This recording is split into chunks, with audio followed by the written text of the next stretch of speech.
Ybor City is one of Florida's most popular hotspots. Offering entertainment choices for people of all ages, visitors to this historic Latin Quarter might dine at the Columbia Restaurant, stroll down 7th Avenue, shop for good cigars, have a drink at a 7th Avenue watering hole, or take in the fun at Centro Ybor. With so much to offer, it's easy to overlook the rich history of the Cuban, Spanish, and Italian immigrants that brought Ybor City to life in the late 19th century. Many of these popular attractions have deep historical roots.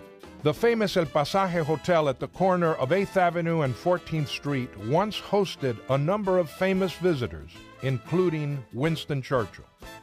Just a block south of this corner are the black iron steps of the old Martinez Ybor cigar factory, the first brick cigar factory in Ybor City. On these steps, the apostle of Cuban liberty, José Martí, posed for a famous photograph with cigar workers in 1893. Adjacent to El Pasaje Hotel is the Cuban Club, founded by the first Cuban settlers of Ybor City. Here, the memories come alive. The lobby, the grand ballroom, the patio, all these places have stories to tell. The roots of the Cuban Club and of Ybor City itself lie in the establishment of the cigar industry on the outskirts of Tampa in 1886.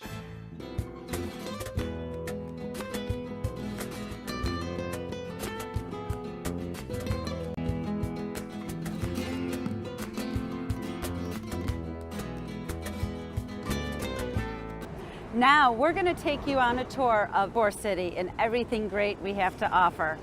Ybor City, flavor to suit any taste. No puedo con la pena y el dolor. Mirando atrás tal vez comprenderé. Quizá.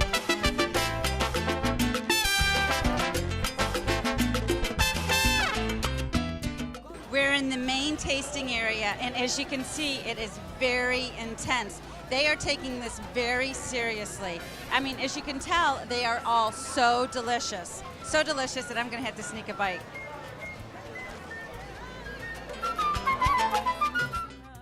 The house was here. The house that was here burnt to the ground. They could not do anything because they did not have the funds to rebuild it.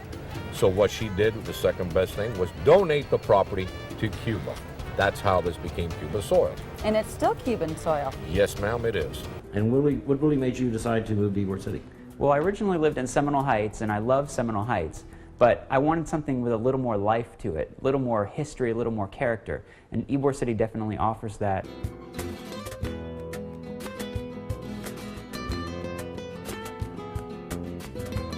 Ybor City. Mr. Ybor and his friend Ignacio Aya, a cigar manufacturer from New York City, bought approximately 40 acres of land 2 miles northeast of downtown Tampa. Additional parcels of property were bought, and when the town was finally planned, it was over 111 acres. By 1891, Tampa's population had grown from about 800 in 1886 to more than 5,000. The cigar industry put Tampa on the map and drove the city's economic development. And the state of Florida derived 2/3 of its total revenues from the cigar factories of Ybor City and West Tampa.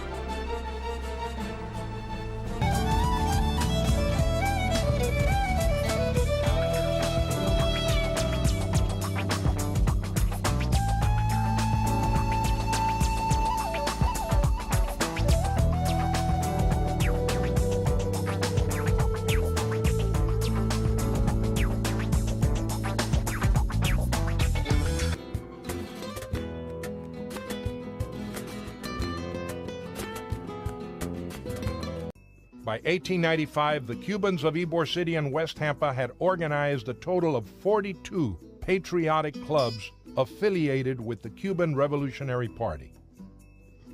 Black Cubans, moved by Martí's determination to incorporate them as equals in the party, formed their own Afro-Cuban organizations as well. The Cubans of Ybor City and West Tampa, having fought together for the independence of Cuba, wanted to maintain the unity that José Martí had helped them to achieve. Together, they formed El Club Nacional Cubano in 1899. Based in a building on the southeast corner of 14th Street and 9th Avenue, where the Don Vicente Inn now stands, the Cuban National Club included black and white Cubans among its members.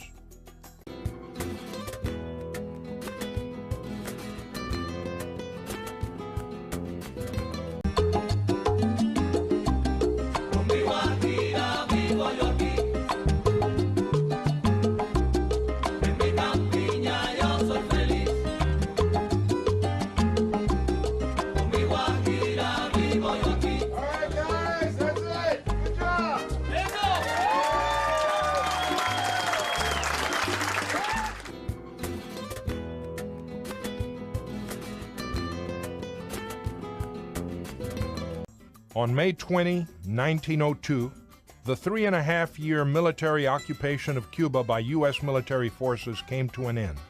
That year, the leaders of the Cuban National Club reorganized the club as a mutual aid society and renamed it El Círculo Cubano de Tampa. The Cuban Club of Tampa was now a mutual aid society, an early form of what we now call an HMO.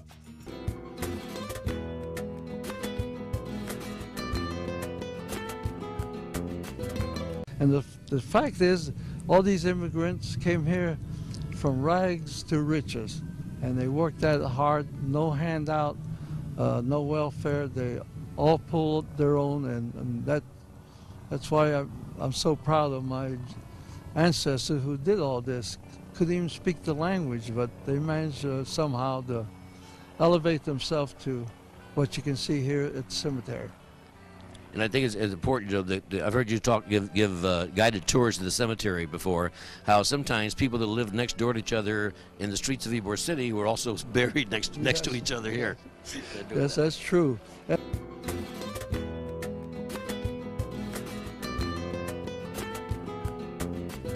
The bylaws of El Círculo Cubano specifically prohibited all discussion of labor, politics, and religion. This tradition has been maintained to this day. Listed on the National Register of Historic Places, the club still has an active membership, making it the oldest Cuban-American organization in the country. In its prime, the Cuban Club was a classic mutual aid society, providing medical care and benefits that were not available at the cigar factories. Mutual aid societies, such as El Círculo Cubano, were of great economic and social importance. They functioned as meeting halls, theaters, gymnasiums, libraries, and classrooms.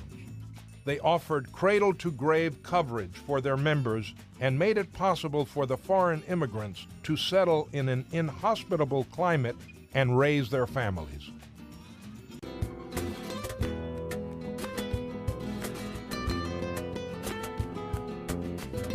Popular dish here.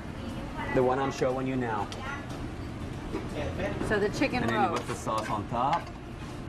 So if I go to Rhodes, Yes. will I find this dish? Absolutely not. Why not? They don't have it because this is our special dish we created here, the steam that you see, and we give it, and we baptize it with that name, with the name Rhodes, because we thought the island Rhodes is really beautiful, the chicken so that Santorini. will be one of the best. Mmm, that smells good.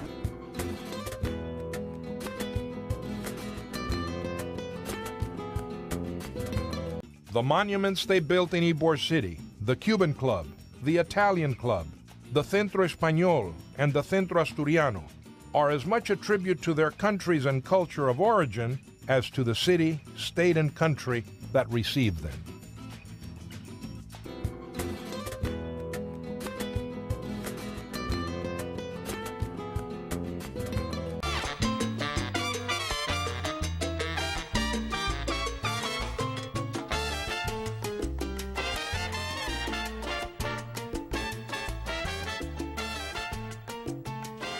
We're now inside the historic Don Vincente.